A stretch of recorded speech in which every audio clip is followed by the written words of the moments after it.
Hello everyone. पिछले videos में हमने सिंपल मल्टीप्लायर के बारे में पढ़ा था।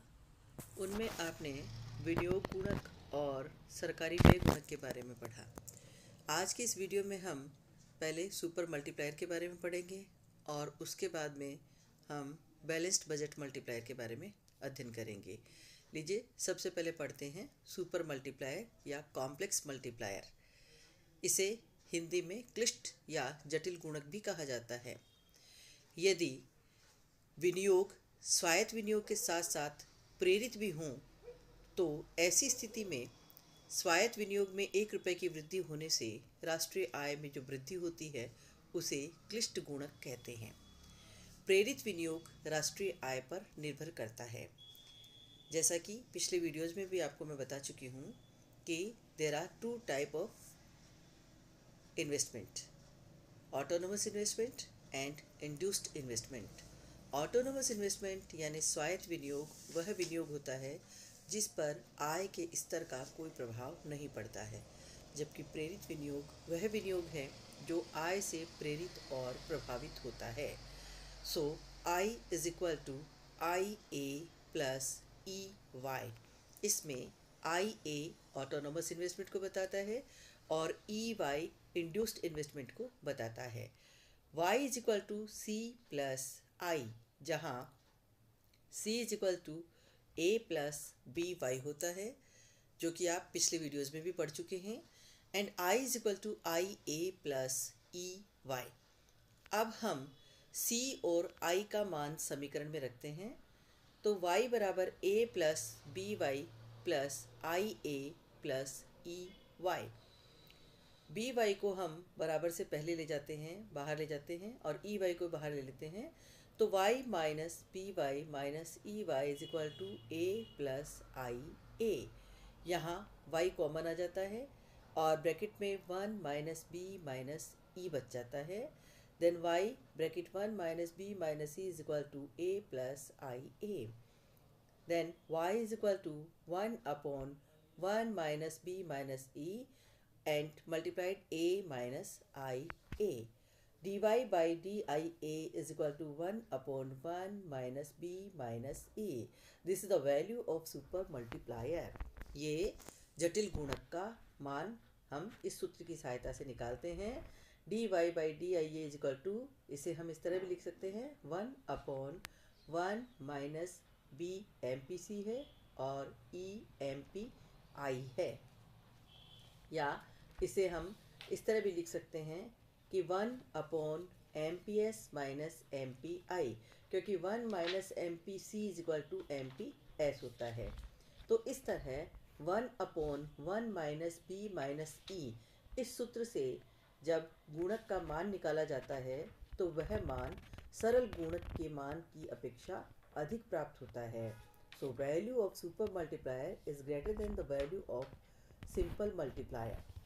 लीजिए, अब हम एक बार निगाह डालते हैं government expenditure, tax, transfer payments and balanced budget multiplier पर। अगर अर्थव्यवस्था 2 सेक्टर इकोनॉमी है तो जो इक्विलिब्रियम की कंडीशन है वो होती है y is equal to C plus I या फिर s is equal to I. यदि हमारी अर्थव्यवस्था 3 सेक्टर इकोनॉमी है तो इसमें समीकरण परिवर्तित हो जाता है और अब समीकरण बनता है y is equal to C plus I plus G, या s plus T is equal to I plus G, r बराबर 0। Then Y D plus T is equal to C plus I plus G, Y D minus C plus T is equal to G plus I. तो हमें जो संतुलन की शर्त प्राप्त होती है वह इस प्रकार है s प्लस टी बराबर आई प्लस जी, यानी विनियोगों के साथ हम सरकारी व्यय को शामिल करते हैं और बचतों में हम कर की मात्रा को जोड़ते हैं। ध्यान देने की बात है कि बचत और कर ये दोनों आय में कमी करने वाले चर हैं, जबकि विनियोग और सरकारी व्यय ये दोनों आय को बढ़ाने वाले वेरिएबल्स हैं। लीजिए, अब हम इसका डेरिवेशन देखते हैं। 3 सेक्टर इकोनॉमी में C is equal to A plus B Y D. क्योंकि यदि गवर्नमेंट सेक्टर इसमें इंक्लूड हो जाता है और मॉडल 3 सेक्टर बन जाता है, तो सरकार जब आती है तो सरकार कर भी लगाती है। जब सरकार कर लगाती है तो जो डिस्पोजेबल इनकम है वह कम हो जाती है, घट जाती है। तो यहाँ पर जो उपभोग किया जाता है वह संपूर्ण आय में से नहीं किया जाता, बल्कि केवल डिस्पोजेबल इनकम से ही किया जाता है। इसलिए C is equal to A plus B Y की जगह बी वाई डी लिखा जाता है। Y D is equal to Y minus T plus R. Y D यानी डिस्पोजेबल इनकम जो है, खर्च करने योग्य आय, इसका मान होता है वाई यानी आय माइनस टी यानी कर प्लस आर अर्थात ट्रांसफ़र पेमेंट्स यानी हस्तांतरण भुगतान। यहाँ जो संतुलन की शर्त है वो है y is equal to C plus I plus G. Then y is equal to Y D plus bracket में t माइनस आर, यानी टैक्सेस में से जब ट्रांसफ़र पेमेंट्स को घटा दिया जाता है तो नेट टैक्स बच जाता है। So y is equal to Y D plus T यानी net tax. y is equal to A plus B Y D plus I plus G. y is equal to A plus B. Y D के स्थान पर हम Y D का मान रख देते हैं और इसे ब्रैकेट में लिखते हैं y minus T plus R, bracket बंद कर देंगे, प्लस आई प्लस जी। अब बी वाई को हम बाहर ले जाएंगे।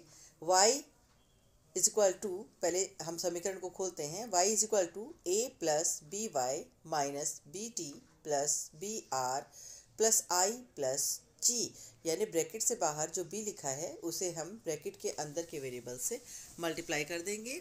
अब हम बी वाई को बराबर से पहले ले जाते हैं, तो B Y minus B Y बराबर a minus B T plus B R plus I plus G. y common आ जाएगा और ब्रैकेट में 1 माइनस बी बच जाता है। So y bracket 1 minus B is equal to a minus B T plus B R plus I plus G. Then y is equal to a minus B T plus B R plus I plus G upon 1 minus B. Last and finally ये formula हमें प्राप्त होता है। अब हम इसे इस diagram के द्वारा भी समझने की कोशिश करते हैं। इस डायग्राम में एक साथ दोनों विधियों को प्रदर्शित किया गया है। ऊपर जो रेखा चित्र बना हुआ है इसमें एग्रीगेट डिमांड और एग्रीगेट सप्लाई यानी y is equal to C plus I plus G विधि के द्वारा बताया गया है, और नीचे स्थित डायग्राम में s इज इक्वल टू आई यानी s plus T plus I plus G विधि के द्वारा राष्ट्रीय आय के निर्धारण को बताया गया है।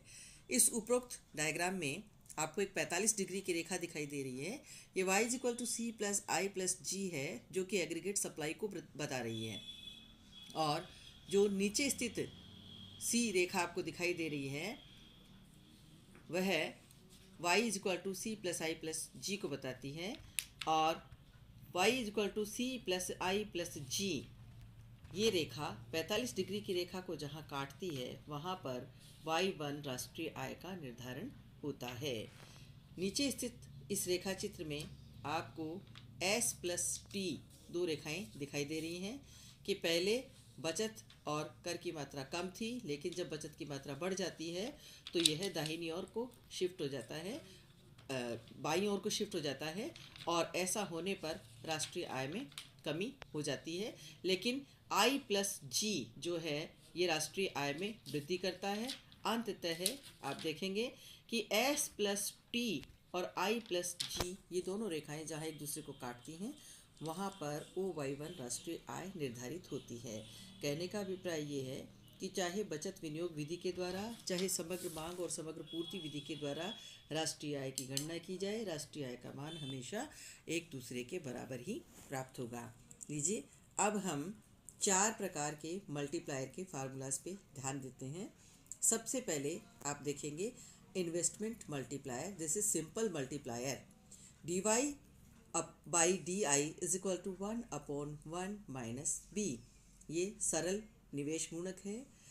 गवर्नमेंट एक्सपेंडिचर मल्टीप्लायर जिसका मान होता है dy by D G is equal to 1 upon 1 minus B, यानी निवेश गुणक और सरकारी व्यय गुणक, इन दोनों का मान एक समान होता है, इन दोनों का सूत्र एक जैसा ही है। टैक्स मल्टीप्लायर जिसका मान होता है dy by D T is equal to minus B upon 1 minus B, और ट्रांसफ़र पेमेंट मल्टीप्लायर जो है इसका मान होता है, हस्तांतरण भुगतान गुणक का मान है dy by D R is equal to B upon 1 minus B. Balanced budget multiplier यानी संतुलित बजट गुणक को निकालने के लिए हम D G is equal to D T रखकर देखते हैं। डी जी का मतलब है सरकारी व्यय गुणक और डी टी का मतलब होता है कर गुणक। जब सरकार अर्थव्यवस्था में कर लगाती है तो आय की मात्रा में कमी होती है, लेकिन जब सरकार व्यय करती है तो आय की मात्रा में वृद्धि होती है। संतुलित बजट गुणक की अवधारणा के तहत ये माना जाता है कि जब सरकार द्वारा कर आरोपित किए जाते हैं तो उनके द्वारा आय में होने वाली कमी उतनी ही होती है जितनी कि सरकार के द्वारा व्यय किए जाने पर आय में होने वाली वृद्धि होती है। इसलिए इसका मान सदैव इकाई के बराबर होता है। अब हम सूत्र के माध्यम से भी इसे ज्ञात करने जा रहे हैं। डी जी यानी सरकारी व्यय गुणक D Y by D G जिसका मान है 1 अपॉन 1 माइनस बी, और D Y by D T जिसका मान है minus B upon 1 minus B. जब हम इसे हल करते हैं तो अंततः हमें जो मान प्राप्त होता है वह मान है 1 minus B upon 1 minus B is equal to 1। अर्थात जैसा मैंने आपको अभी बताया कि संतुलित बजट गुणक का मान सदैव इकाई के बराबर होता है।